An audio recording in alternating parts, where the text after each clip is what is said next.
What's going on YouTube? Sean here, and welcome back to another edition to After the Movie. Currently in my theater parking lot, I just got done watching Mission Impossible: The Final Reckoning, the 8th and supposedly final film in the Mission Impossible franchise. And I will say, like, if this was the finale, this is a pretty good way to wrap things up, pretty much for the most part. I had a really good time with this thing, and also, first PG-13 film I've seen in theaters all year.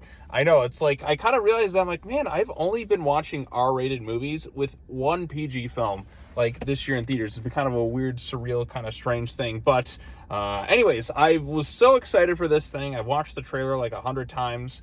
I rewatched all the Mission Impossible films. I more so became a fan because like I had seen bits in it like before, like kind of years ago, but really when Fallout was coming out, I'm like, you know what? I'm gonna actually try to start to like get into the series. So I watched all of them then, and then I kind of became a fan. And then when the last movie came out, I got really excited about that one, like Dead Reckoning Part 1, which is now just Dead Reckoning, and this is The Final Reckoning.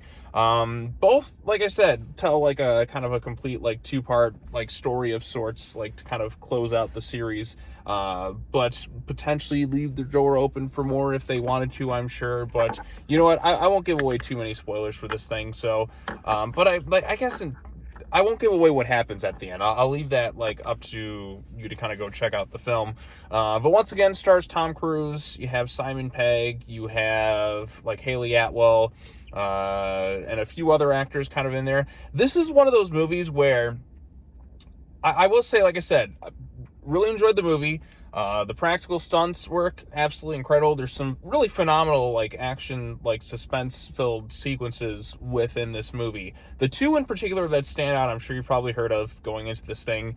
You have the submarine scene. That is intense. Like, that thing is like everything you want going for it. You have intense claustrophobia, you have the elements working against you, and you're also at the bottom of the like Arctic Ocean, like the Atlantic Ocean in the Arctic. So freezing cold temperatures. There's so many different factors within that sequence, and you also have to worry about so many other things. That sequence was incredible. Like, it's like 20 minutes, like no dialogue, trying to go through, like retrieve like some sort of thing to try to stop the entity, which is carrying over from Dead Reckoning Part 1, which is just Dead Reckoning now. Although on the Blu-ray it still says Dead Reckoning Part 1. And in the titles and all that too. So, but we have that carried over. So basically, like I said, this is a direct follow-up to the previous film, whereas most of the Mission films are generally kind of standalone, like you can kind of jump into them. They have characters that kind of carry over, but this is the first one that really tries to tie everything in together. There's callbacks to pretty much all the films. Mostly one, I'd say the ones to kind of like look out for that really get called back. The first film, because you have little characters that were in that film that pop up in this one.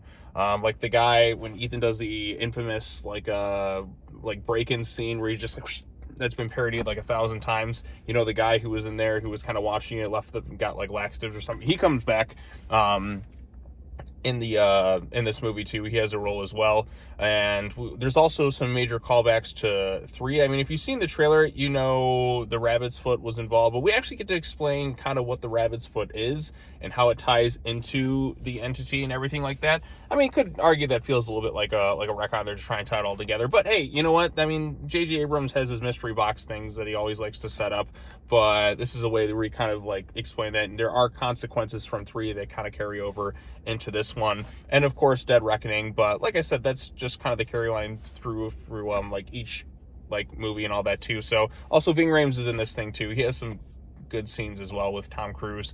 But one thing about this one that I really did like, because when you get to like movies and they get that sense of finality, like I felt a little bit like when I was watching Dark Knight Rises, where you felt, okay, this is the big finale of sorts. Like, you really feel that sense of dread.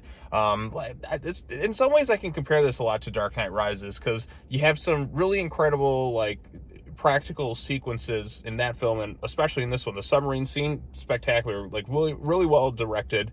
And then of course the scene you've seen in the trailers with Tom Cruise is hanging from that little plane and all that too. That thing is like absolutely intense. I mean, you just watch like what's going on there, and like, I mean, if you have somebody who's like anxiety with heights and all that, like, you're just gonna be sitting there. Like, I was like locked in like the whole time watching that final like sequence, like, which they tease in the trailers for, is like the big climax, and then him and Gabriel from the last film. All that stuff is great. Now, I don't know if I'd say that this is the best Mission Impossible film, because it does kind of suffer from characters just constantly explaining the plot because there's so much exposition dialogue in this thing. Like every second a character's explaining a plot point. Okay, this thing does this thing does this thing does this. Did you see the last movie? Okay, let's quickly recap this thing.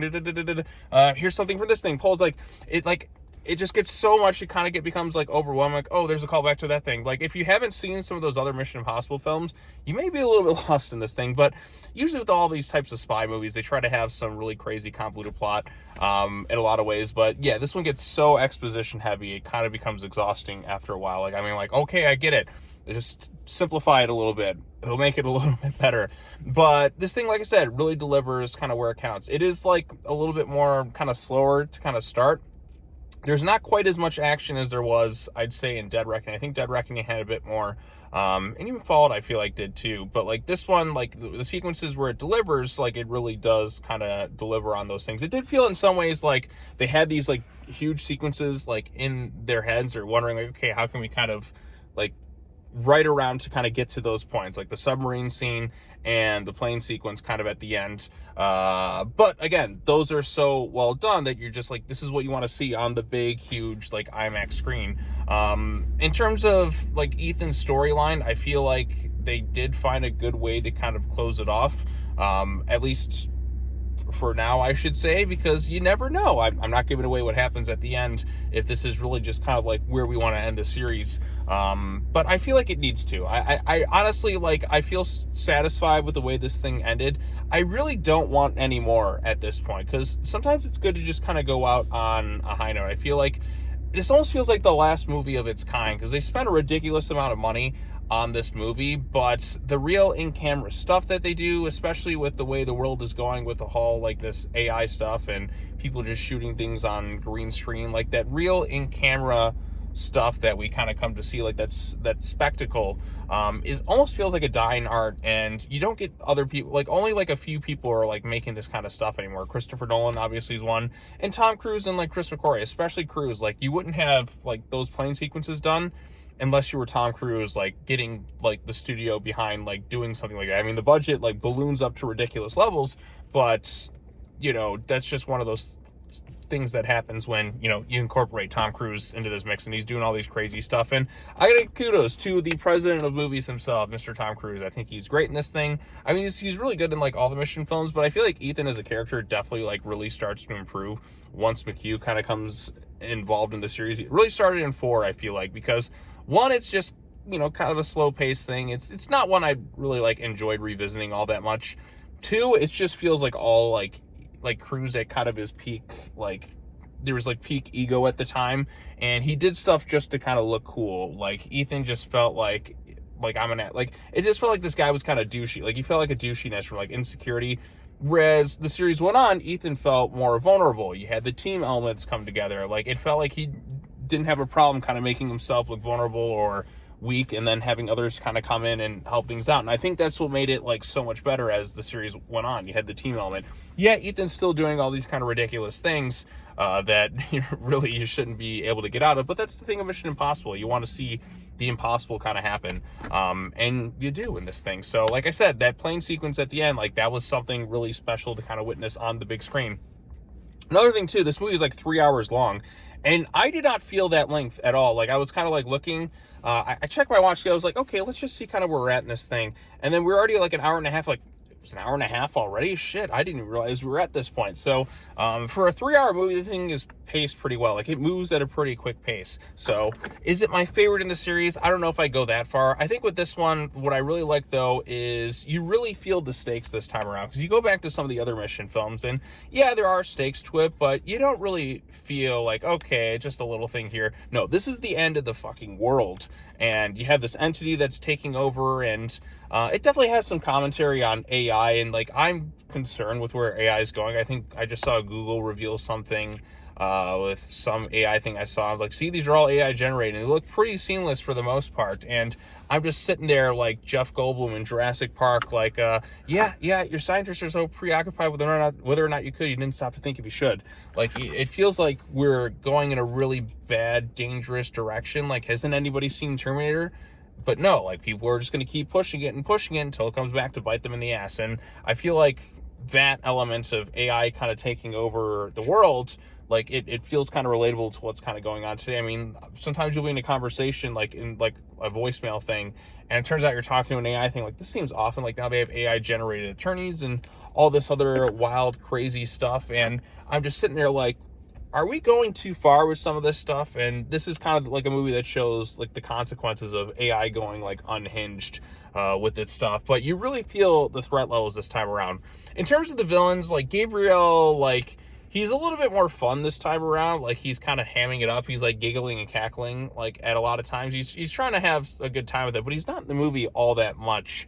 To really feel like this big like end game threat. The entity itself really is the true villain of this thing, and you really feel its presence. You know, kind of makes me think of like Lord of the Rings. We have Sauron. Like, Sauron is just like this giant eye, and you have to like throw the ring into like Mount Doom to kind of stop him. There's something kind of like that within this thing, and the entity is basically Sauron. Like, I mean, it literally is just like a giant eye.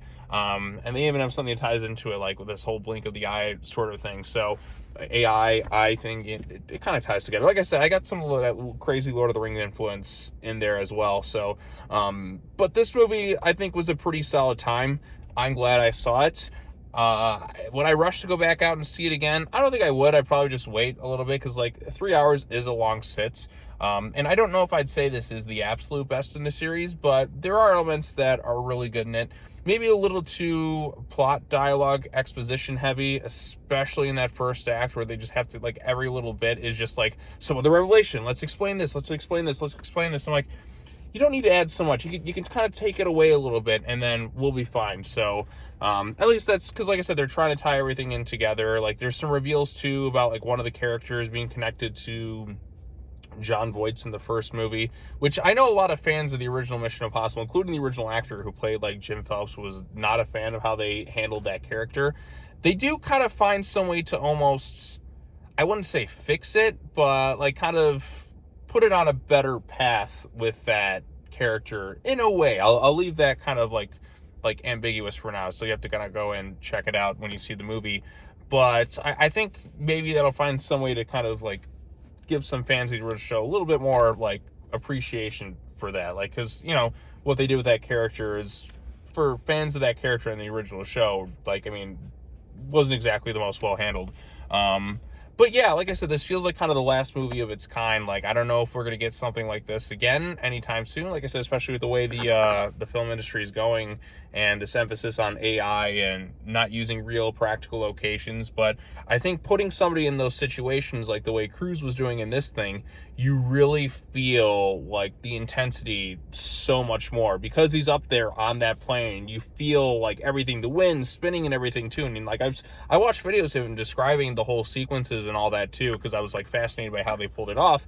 And like, yeah, you feel the real sense of danger, and it's awesome. Like, it's really cool, epic stuff. And like I said, that's the stuff you want to see on the big screen, and it delivers on the spectacle. Like, when it happens, it doesn't feel like there's quite as much as there was in the last movie, but there definitely is like plenty of like big highlight stuff within what happens in here. So I'm saying, if you're a Mission Impossible fan, go ahead and check out the Final Reckoning. Still pretty good, solid stuff. I don't know if I'd say it's my favorite in the series, because like Mission was like one where it felt like it continuously got better. It does have some really high highs in this one, but like I said, the whole expositionary stuff and trying to forcibly find ways to kind of tie everything together. Again, it's the final film. Like, some are like handled better than others. I feel like a little bit more like streamlined story of it, like focused a little bit more, would have been a little bit stronger. But I still think this is a really good time, and I'm glad I watched this and watched the whole series as a whole. So, but yeah, go check it out. Tom Cruise is the president of movies for a reason. See it on the biggest screen possible. I just watched it in IMAX.